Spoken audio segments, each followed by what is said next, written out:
그 다음에 질문이 왔는데요. MK님, 안녕하세요. 기술사님. 저는 지방의 택지직으로 환지받은 땅, 환지라는 거 이렇게 대토를 준 거예요. 바꿔서 다른 땅으로. 2층 건물 신축할 예정인데 쭉 좀 질문이 길어요. 그래가지고 건물이 가로폭이 30m가 좀 넘고 가로 세로 30m에 뭐 12m에서 19m. 그러니까 2대1 정도 이렇게 길은 직사각형 형이네요. 근데 집안 조사를 받을 예정이라 그래요. 그래서 2층 건물 내진 설계가 의무, 당연히 이건 의무고요. 집안 조사의 의무는 각 지방자치단체별로 해야 되는 의무가 있는 데가 있고 안 해도 되는 데가 있고 그래요. 그러면 집안 조사를 하는 이유가 뭡니까? 자, 건물이 이렇게 자, 땅 위에다 건물을 이렇게 세우는데 이 땅이 얼만큼 견디냐 이거예요. 이게 무거운 걸 이렇게 놓는데 건물이 무겁잖아요. 그러면 땅의 능력을 파악해 보는 거죠. 왜? 연약 지반이라는 게 있어요. 이 땅 자체가 너무 연약하다, 무르다. 그러면 건물을 졌을 때 이 건물이 무거우면은 받치는 능력보다 이게 꺼져 내려가는 수가 있어요. 아니면 얘가 이제 기울어지든지 뭐 금이 가든지, 예? 또 건물이 옆으로 길다 학교 건물처럼 그러면은 얘가 그냥 부러지는 수가 있어요. 예? 이렇게 여기는 제대로 여기는 양쪽이 못 받쳐주면 이렇게 꺼지는 거고 또 양쪽은 많이 받친데 가운데가 연약하면은 이렇게 꺾어지는 거고. 그래서 이 집안 조사의 목적은 자, 지내력을 얼만큼 갖췄냐, 이 땅이 받치는 힘이 얼마냐, 그거를 파악하기 위해서 그래요.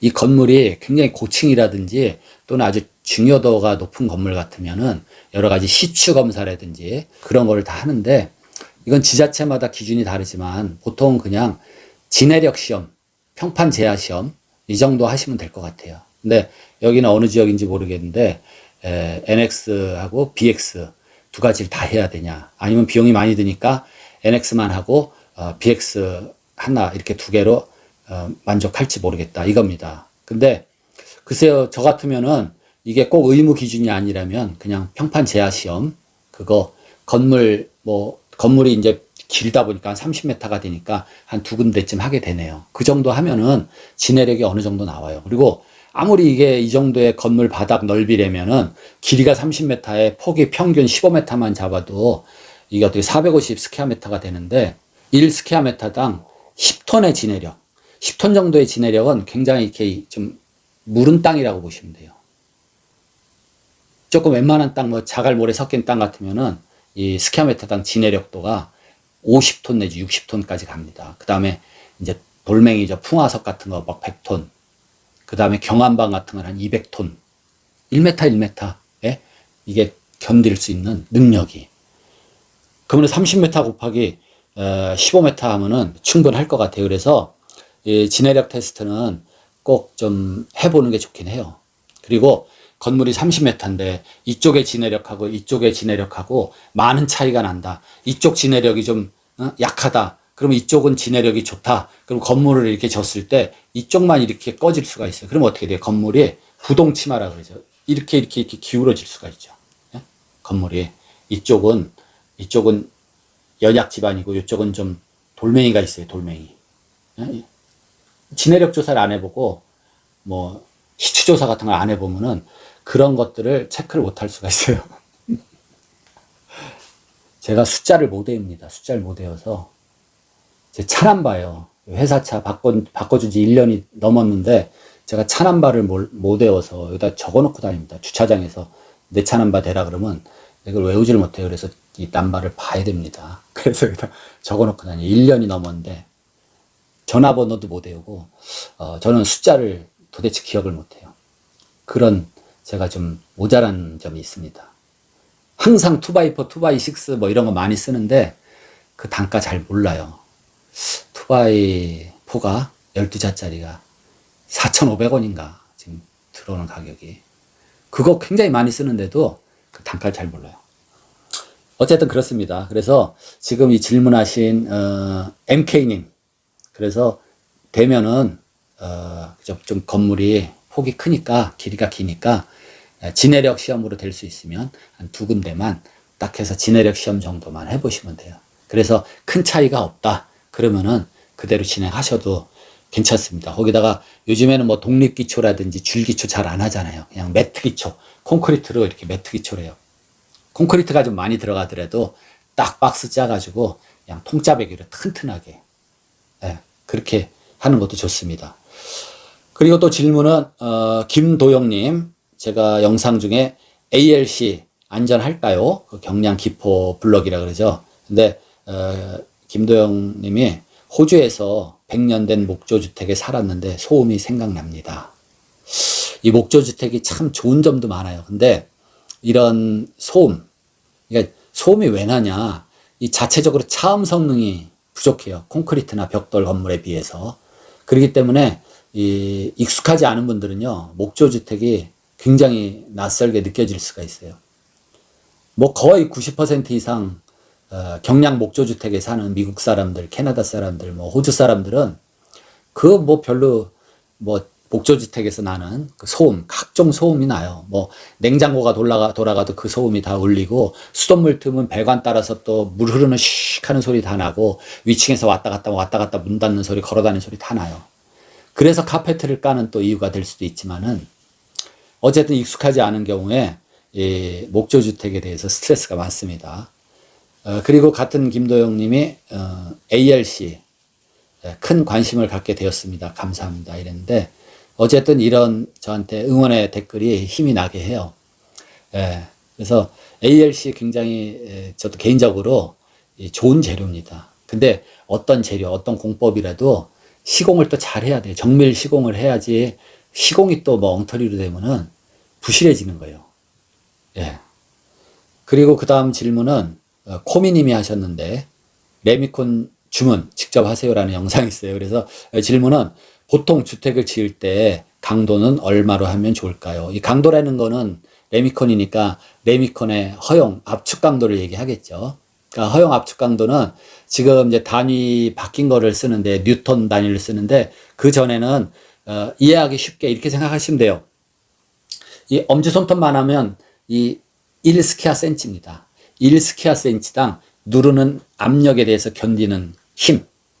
보통 레미콘, 레드 믹스드 콘크리트, 이게 지금 주문하면 압축 강도 스퀘어 센치당 150kg부터 30씩, 150, 180, 210, 240, 뭐 이렇게 해서 스퀘어 센치당 300kg까지 막 이렇게 고강도 콘크리트, 고강도 레미콘이 있는데, 보통 우리가 이제 먹줄을 튀기기 위해서 기초 밑에 이렇게 그냥 버림 콘크리트라 그러죠. 그러면 강도 제일 낮은 거 뭐 한 150kg짜리를 갖다 쓰기도 해요. 근데 물론 고강도 콘크리트일수록 1 입방메타당 1루베라 그러죠. 1 입방메타당 가격이 좀 올라가요. 그렇지만은 뭐 크게 그렇게 비싼 게 아니기 때문에 주택 이 철근 콘크리트 쪽으로 지을 때 그 뼈대 골조는 스퀘어 센치당 한 240kg짜리나 210kg짜리 그 정도 주문해서 쓰면은 강도는 충분하고도 남습니다. 근데 문제는 뭐예요? 제가 어느 영상에서 말씀드렸나, 콘크리트에 이 곰보가 나지 않게 하는 게 또 중요해요. 그쵸? 콘크리트를 틀에다 잘 붓고 꽉 채워지게 해야지, 그게 비로소 강도에 좋고 내구성이 좋죠. 그게 다 막 콘크리트가 덜 채워져서 비게 되면은 문제가 좀 있어요. 그래서 일부 뭐 내부 벽에 그렇게 힘을 안 받는 비내력 벽이다, 그런 거는 큰 문제가 안 되는데, 외벽 쪽으로나 기둥, 뭐는 또 내력 벽, 이런 거는 곰보가 지지 않게 또 잘 해야 됩니다.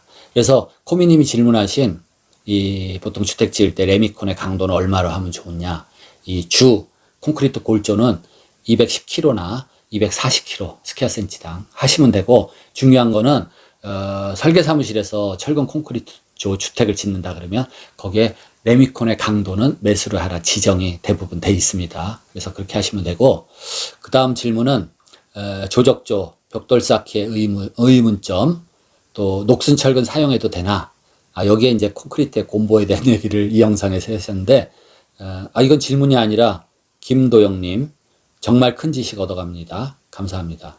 이렇게 좀 응원해 주시는데 제가 힘이 나요. 그리고 제가 부탁드리는데, 아직까지 구독 안 누르신 분들 많아요. 제 지금 Gmail 있죠? 거기 쭉 열어보시면 여러분들이 구독을 하셨는지 안 하셨는지 제가 다 압니다.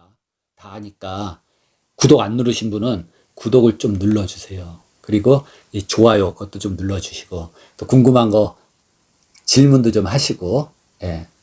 그 다음에 제가 영상 올리면 이렇게 표시가 되게 그 종 모양이죠. 종 모양 그거 눌러놓으면은 영상이 또 이렇게 뜨기도 하고 그래요. 그래서 제 영상이 좀 도움이 되셨다고 생각하시면 구독 버튼, 좋아요 버튼 그런 거 좀 눌러주세요. 구독 같은 거 다 공짜잖아요. 공짜. 그 다음 이제 질문은 US님이신데 철근 콘크리트 예정인데 영상을 보면서 갑자기 궁금증이 생겨서 질문 드립니다. 열외수 환기 장치를 설치하려고 하는데 뭐 질문이 좀 길어요. 쭉 이렇게 보시면은 자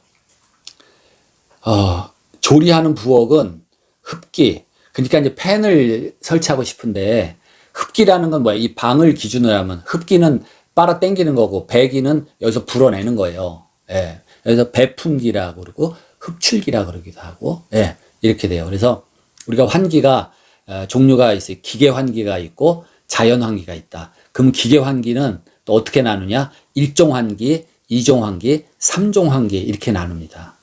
예. 3종 환기는 뭐냐면은 요즘 많이 유행하는 그 코로나 있죠. 코로나. 그거 보면 음압실이라고 그래요. 음압실. 그래서 어떤 분은 그래요. 아, 자꾸 뉴스에서 왜 코로나 환자들을 음악실에다 집어넣냐? 뮤직, 음악실에다 집어넣나? 그렇게 생각을 했대요. 근데 그 뮤직의 음악이 아니에요. 압력. 마이너스 압력. 그겁니다. 그래서 코로나 확진 환자는 그 병실에다 넣었을 때 그 방 안에 압력이 옆방에 있는 압력하고 똑같지가 않고 여기는 어때요? 압력이 낮다. 마이너스 음압이다 이겁니다. 왜? 여기가 반대로 양압이잖아요. 플러스 압력이에요. 이 방 안에 있는 압이 커요. 다른 방보다. 그러면 공기가 바깥으로 막 나가는 거 아니에요? 문틈으로도 나가고 막 다 나가면 세균이 있는 그 바이러스가 있는 공기가 다 확산이 되니까 그거는 문제가 되죠. 그래서 마이너스 압력, 흡출을 해서 어디로 가요? 세균을, 바이러스를 필터링해서 소독하는 그렇게 해서 배기를 시키는 겁니다. 그럼 바깥의 공기는 음압실 안으로 딸려 들어올 수는 있죠. 그렇지만 이 환자가 있는 이 음압실에 이 세균이 있는 공기는 바깥으로 못 빠져나가요. 근데 저 음압의 개념은 그렇게 하시고, 그러면 우리 일상, 우리 주택이나 건물에서 마이너스 압력이 돼야 될 방은 어느 방이냐? 두 가지입니다. 주택에서. 화장실, 또 주방. 화장실하고 주방은요, 여기서 지금 질문하신 S님처럼 이렇게 복잡하게 생각하실 필요가 없어요. 무조건 빨아당겨서 밖으로 빼내는 겁니다. 그래야, 자, 주방에서 생선을 구워요. 그러면 생선 냄새가 온 집안에 퍼지면 되겠어요? 그렇기 때문에 그 후드라는 게 있죠. 배풍기. 주방 렌지 위에 후드가 있어요. 걔는 뭐예요? 무조건 빨아당겨서 밖으로 내는 배풍기라고 하죠. 배풍기. 얘가 세게 빨아내야 이 고기 굽는 냄새, 뭐 생선 냄새가 집안으로 안 퍼질 거 아니에요. 그리고 화장실도 어떻게 돼요? 화장실 안에 예를 들어 뭐 이제 용변을 본다. 그러면 거기도 다 배풍입니다. 바깥으로 빨아내는 거지. 반대로 공기를 안에다 불어넣어 봐요. 주방이 됐든 화장실이 됐든. 네? 그 공기가 안으로 들어와서 바깥으로 확산이 되는 거죠. 그래서 이제 이런 유해 실험실이라든지 또 퍼져나가면 안 되는 거. 네. 코로나 확진 환자 음압실 다 마찬가지예요. 그 방 안에 거를 기계적으로 바깥으로 빼냄으로써 이 방 안의 압력이 마이너스로 돼서 확산이 안 되는 겁니다. 그래서 질문이 뭐 여러 가지 이렇게 좀 복잡하게 있는데 이 흡기, 배기 이런 걸 자꾸 이렇게 물론 이제 클린룸이라든지 정밀한 어떤 이제 무슨 우리가 생산 시설 그런 데서는 이 기계 장치에 이런 압력을 조절을 해요. 근데 질문하신 거는 그래서 궁금하네요. 약 3시간 넘게 관련 자료를 검색해도 없어서 이렇게 글을 올려봅니다. 아무렇게 장치 설치를 하면 효율성도 떨어질 것 같고요. 이와 관련해 경험이 있으신 분이나 관련 전공하신 분께 조심스럽게 문의드립니다. 제 지난 영상 중에서 열환기 회수 장치인가 거기에 나오는가 아니면은 그게 그 영상이 기억이 안 나는데 열환기 회수 장치 그거 찾아보시면 나와요. 근데 결론은 뭐냐 하면은 자 뭐든지 설비적이고 기계적인 그런 게 들어가잖아요. 그러면 전기적인 에너지도 들어가야 되고, 뭐 또는 엔진이 돌아가야 된다든지, 센서가 있어야 된다든지, 여러 가지 설비가 들어갈수록 고장 날 확률이 있고, 또 고장 나면은 또 그 유지 보수해야 되고, 또 기술자를 불러야 되고, 복잡해요. 그렇기 때문에 웬만하면은 자연적인 걸로 해결하는 게 제일 좋습니다. 그래서 자연적으로 해결될 수 있는 능력이 있으면 그 능력이 제일 좋은 거예요. 그래서 우리가 주택을 남향으로 짓고, 남향으로 지으면 자동적으로 겨울에는 얕은 각도에 깊은 햇살이 들어오고, 여름에는 또 채양만 조금 빼면은 햇살을 또 다 막을 수 있고. 그래서 남향집이에요. 그리고 국보 몇 호인가? 국보 37호인가가 해인사 8만 대장경이거든요. 근데 그 8만 대장경도 보물이지만 국보 52호인가가 8만 대장경을 보관하는 창고, 8만 대장경호라는 게 있어요. 그 창고. 그 창고는 미국 항공우주국 나사에서 와서 우리나라에서 몇 년 동안 머무르면서 그 8만 대장경을 보관하는 창고를 연구하다 갔어요. 왜? 그 창고가 자연적으로, 자연적인 환기 시스템과 습도 조절 시스템으로 목판, 나무를 보관하는데 아주 최적화가 돼가지고 그게 1000년 넘게 돼도 상하지 않고 나무가 보존이 되더라. 그래서 그 창고도 보물이 된 거예요. 그게 자연형 환기 시스템에 굉장히 수준이 높기 때문에 지금 과학기술자들도 그 답을 잘 못 찾아요. 이렇듯이 이 환기가 크게 기계 환기, 자연 환기가 있으면은 자연 환기 쪽으로 가세요. 그 다음에 이 방이 바람을 넣어줘야 될 방인지 바람을 빼줘야 될 방인지만 생각해서 바깥으로 배풍기, 안으로 들여오는 흡출기, 이거 두 가지만 생각을 하시면 돼요. 네. 그래서 보통은 주택에서는 다 그냥 화장실에 배풍기, 주방에 배풍기. 그래서 그 정도 생각하시면 되고, 그리고 이 뭐 열회수 환기 장치, 그건 또 얘기가 좀 길어지는데, 어쨌든 우리가 겨울철에 환기를 하면은 안에 따뜻한 공기가 바깥으로 나가서 열 손실이 되고, 환기한다고 바깥 공기 차가운 게 들어오면 또 추워지잖아요. 그래서 그거를 이렇게 들어오고 나가는 환기와 이 배기와 흡기 사이에 열 교환이 되게 해서 열 손실 없이 환기가 되게 하는 거예요. 근데 그 장치의 문제가 뭐냐면은 소리가 난다는 거예요. 소리. 어떤 소리가 나냐 하면 내가 싫어하는 소리가 난다. 그걸 한마디로 말하면 소음이 난다 이겁니다. 소음. 내가 싫어하는 소리가 소음이에요. 그래서 정작 밤에 잘 때 그 장치를 꺼버리고 잔다. 왜? 내가 싫어하는 소리가 나기 때문에 그래. 소음이 나서. 그 비싼 장치를 뭐 때문에 하겠어요. 안 하는 게 낫지. 그래서 그 소음이 해결이 잘 안 된다. 왜? 그 안에 기계가 들어있어요. 이 바람개비, 모터. 그래서 아무리 그걸 좀 잘 만들려고 해도 이게 예민한 사람들은 또 그 소음 소리에 잠을 못 잡니다. 소음이 다 크다고 해서 소음 아니에요. 밤에 잘 때 초침 돌아가는 소리. 이 소리도 또 진짜 신경 거슬려서 요새는 무소음 시계도 나오고, 모기 날개 소리가 몇 데시벨 되겠어요? 한 5데시벨도 안 될 거예요. 5데시벨. 그 모기 날갯짓 소리에 정신이 번쩍 듭니다. 아주 그 심각한 소음이에요, 그것도. 그래서 저는 이 화장실 세탁기는 흡기만 이렇게 복잡하게 하지 마세요. 절대. 그리고 되도록이면 집에 정말 기계장치 많이 달지 마세요. 골치 아파집니다. 요즘에 짓는 집들이 외관상 멋지게 하려고 전부 막 픽스 유리로 그냥 다 해버리는데, 창도 활짝 못 열죠. 조그만 거 그냥 프로젝트 창 열기. 타워 팰리스도 그렇고. 여름이 되면 유리 온실이 돼요. 유리 온실.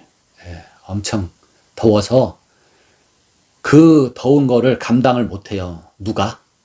에어 컨디셔닝 하는 기계가 버겨워서. 그걸 우리가 전문 쓰는 말로 여름철에는 어떤 스트레스, 부하, 냉방 부하라는 게 있어요. 자, 이거를 식혀줘야 되는데 밖에서 들어오는 햇빛, 집안에서 발생하는 체온, 주방에서의 열기, 조명 열기, 이러한 모든 냉방을 해야 될 이 요소들, 냉방 부하를 에어 컨디셔닝, 에어컨이 냉각을 시켜줘야 되는데 너무너무 많은 양의 햇빛과 에너지가 들어오니까 냉방기 풀로 돌려도 더워요. 그런 거 조심해야 됩니다. 그래서 특히 중간 계절 봄하고 가을엔요. 앞뒷문 열어가지고 마통풍 되게 해서 시원한 바람이 지나가면 얼마나 좋아요. 신기하게 요즘에 코로나 때문에 하늘이 맑아졌어요. 중국 애들이 그 공장을 좀 스톱을 시켜서 그런지 맑아졌습니다. 환기할 만해요. 미세먼지 심할 때는 창문을 못 열죠. 오히려 닫아 놓으라 그러는데 환기라는 게 무색할 지경입니다. 진짜 환기를. 그 다음 질문을 보시면은